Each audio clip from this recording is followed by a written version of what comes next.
আসসালামু আলাইকুম সম্মানিত দর্শক, আশা করি আপনারা ভালো আছেন। আজকে আবার চলে আসলাম আরেকটি নতুন ভিডিও নিয়ে।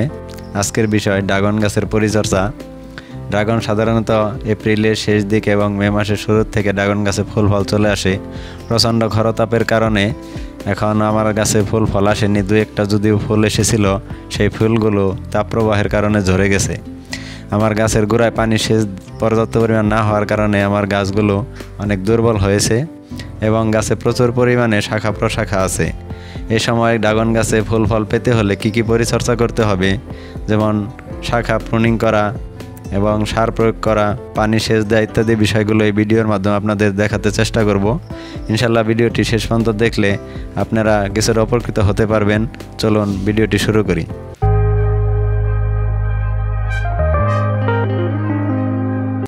দর্শক, আপনারা দেখতেছেন আমি ড্রাগন গাছের যে নতুন কুশিগুলো বের হয়েছে, এই কুশিগুলো প্রুনিংয়ের মাধ্যমে সেই কুশিগুলো কাটার দিয়ে কেটে ফেলতেছি। কারণ এখন যদি আমি গাছে নতুন কুশি রাখি, গাছে খাবার দেই, তাহলে এই কুশিগুলোই বড় হবে, আমার গাছে ফুল ফল দিতে দেরি করবে। সেই কারণে আমি নতুন ছোট ছোট ডালগুলো অবশ্যই কেটে ফেলবো এবং যে ডালগুলো লম্বা হয়ে গেছে এই ডালের আগার অংশ 2 থেকে 3 ইঞ্চি পরিমাণ কেটে দেব, তাহলে ওই ডালে তাড়াতাড়ি ফুল ফল চলে আসবে।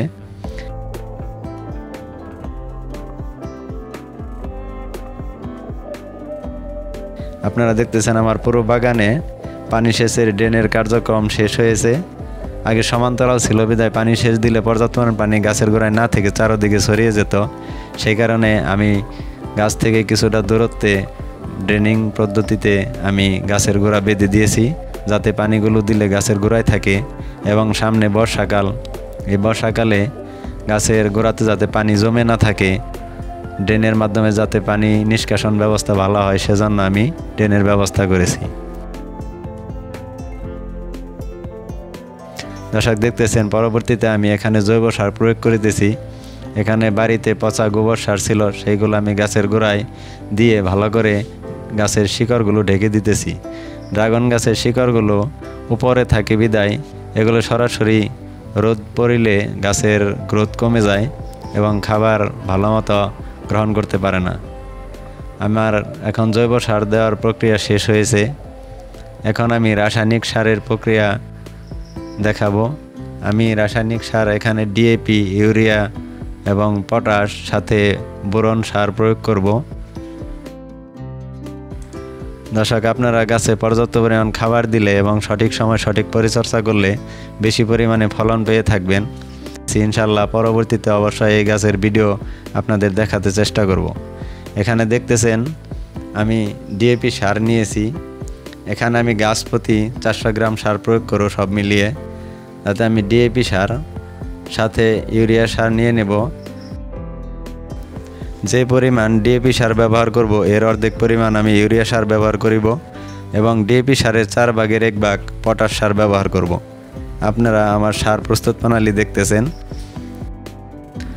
দর্শক, বলে রাখা ভালো, আপনারা গাছে বেশি বেশি জৈব সার দিবেন।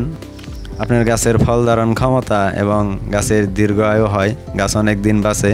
সেক্ষেত্রে রাসায়নিক সারের পরিমাণ কম ব্যবহার করে আপনারা অবশ্যই জৈব সার বেশি প্রয়োগ করবেন। সেক্ষেত্রে আপনাদের বাড়িতে পুরনো পচা গোবর সার অথবা বাজার থেকে কিনে ভার্মি কম্পোস্ট, টাইপকো কম্পোস্ট ইত্যাদি সার ব্যবহার করতে পারেন। আমি জৈব সারের পাশাপাশি কিছু রাসায়নিক সার প্রয়োগ করিতেছি। আমি এখানে বোরন ব্যবহার করেছি। বোরন আপনার গাছে ব্যবহার করলে আপনি স্প্রের মাধ্যমে বোরন ব্যবহার করতে পারেন অথবা গাছের গোড়ায় আপনি প্রয়োগ করতে পারেন। বোরন ব্যবহারের ফলে আপনাদের গাছে ফুল ফলের সংখ্যা বৃদ্ধি পাবে এবং ফুল ঝরে যাওয়া থেকে আপনাদের গাছে ফলের পরিমাণ বেশি হবে। দর্শক, আমি আমার গাছের 1 ফিট থেকে 1.5 ফিট দূরত্বে চারদিক দিয়ে সার প্রয়োগ করিতেছি। আপনারা ভিডিওতে দেখতেছেন যে আমি কিভাবে সার প্রয়োগ করিতেছি। আপনারা সার প্রয়োগ করা হয়ে গেলে পর্যাপ্ত পরিমাণ পানি দিয়ে জৈব সার সহ আপনাদের রাসায়নিক সারগুলো ভিজিয়ে দিবেন এবং এই প্রচণ্ড খরতাপে খেয়াল রাখবেন যাতে আপনাদের গাছে কোনোভাবেই পানির অভাব না হয়। অবশ্যই আপনারা সময় মতো পানি দিবেন এবং খেয়াল রাখবেন যাতে আপনাদের গাছের গোড়ায় আবার বেশি পরিমাণে পানি জমে না থাকে। দর্শক, আপনাদের সমস্ত প্রক্রিয়া শেষ হয়ে গেলে পরবর্তীতে আপনারা গাছে প্রতি সপ্তাহে একবার ছত্রাকনাশক এবং পিজিআর ব্যবহার করতে পারেন। ইনশাল্লাহ পরবর্তীতে আপনাদের এই ড্রাগন বাগানের ভিডিও দেখাবো, আমার গাছে কীরকম ফলন আসে এবং কী পরিমাণ পরবর্তীতে পরিচর্যা করতে হয়। ইনশাল্লাহ আপনারা সে পর্যন্ত ভালো থাকবেন, সুস্থ থাকবেন। আমাদের ভিডিওটি ভালো লাগলে আমাদের ভিডিওতে একটি লাইক দিবেন, আমাদের চ্যানেলটি সাবস্ক্রাইব করে রাখবেন।